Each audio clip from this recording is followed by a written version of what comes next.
सत्संग के समान कोई बड़ा तीर्थ नहीं है। अगर इसमें जो रोज अवगाहन करते हैं पर आचरण में उतार ले, कुसंग ना होने पावे, तो सत्संग तुम्हें महात्मा बना देगा। पैंट शर्ट में तुम महात्मा होगे, गृहस्थी में रहते हुए तुम महात्मा होगे। महात्मा कोई बाहरी वेश ही नहीं है, महात्मा एक स्थिति है, महात्मा की एक स्थिति होती है। ये बात बिल्कुल याद रखना, कभी निराश मत होना। तुम्हें कभी ये सोचना नहीं पड़ेगा कि मेरा क्या होगा। यदि एक क्षण भी तुम बर्बाद नहीं करोगे तो बर्बाद व्यर्थ करना। तो यहां अगर भगवत भजन नहीं हो रहा तो सब व्यर्थ जा रहा है। आप देखो, मान लो एक क्षण भी भजन से बिलग न जाने पावे। सेवक जी महाराज भी कह रहे हैं कि कबहू काल वृथा नहीं जाए, एक क्षण भी तुम्हारा व्यर्थ नहीं जाना चाहिए। व्यर्थ क्या है? अगर भजन छूटा, नाम छूटा, भगवत आश्रय स्मृति, वो व्यर्थ जीवन है। चाहे जितना आप कमा लो, कुछ नहीं। ये ऐसी बाढ़ सी आती है, वो घटती देखे जाते हैं।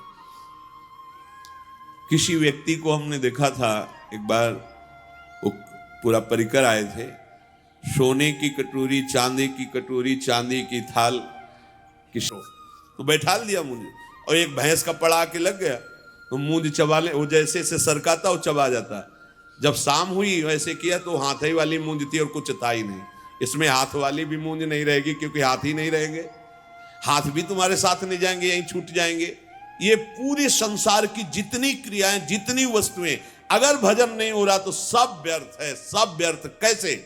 जैसे पूर्व में भी हम कुछ रहे होंगे, इस जन्म में हमारे पास क्या है वो पूर्व का? ना वो संबंध है, ना वो संपत्ति है, ना वो पढ़ाई है, ना वो बल है, ना वो बुद्धि है। फिर नया नया नया, कब तक चलता रहेगा ये प्रपंच? इसलिए प्रभु ने इस बार तुम पर अहेतुकी कृपा करके ये संयोग प्रदान किया है।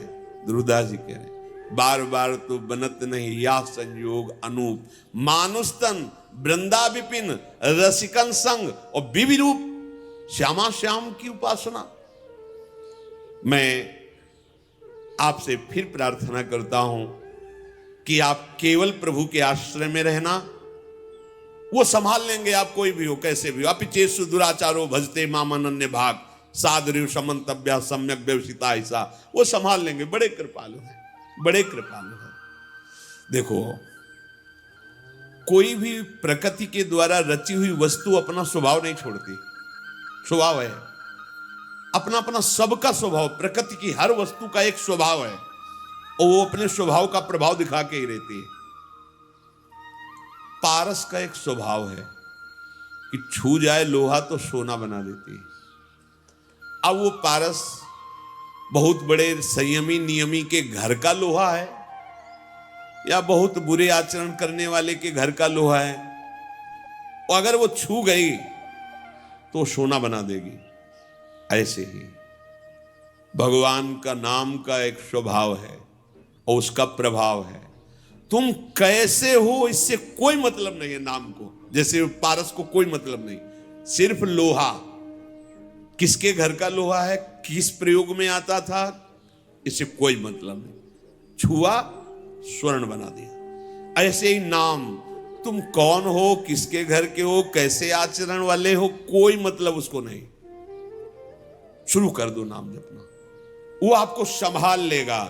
पारस तो सोना बना देती है, लेकिन ये नाम नामी को अधीन करा देता है। सर्वलोक महेश्वर भगवान उसके अधीन हो जाते। सुमिर पवन सुत पावन नामू, अपने बस करी राखे रामू।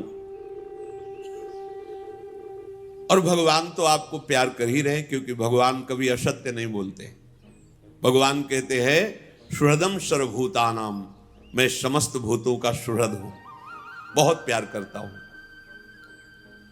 तो हम भी तो है ना। तो यदि हम भजन करके प्रभु को अपना जीवन समर्पित कर दें, तो हमारी जितनी मांगे हो सब अपने आप पूर्ण हो जाएंगी।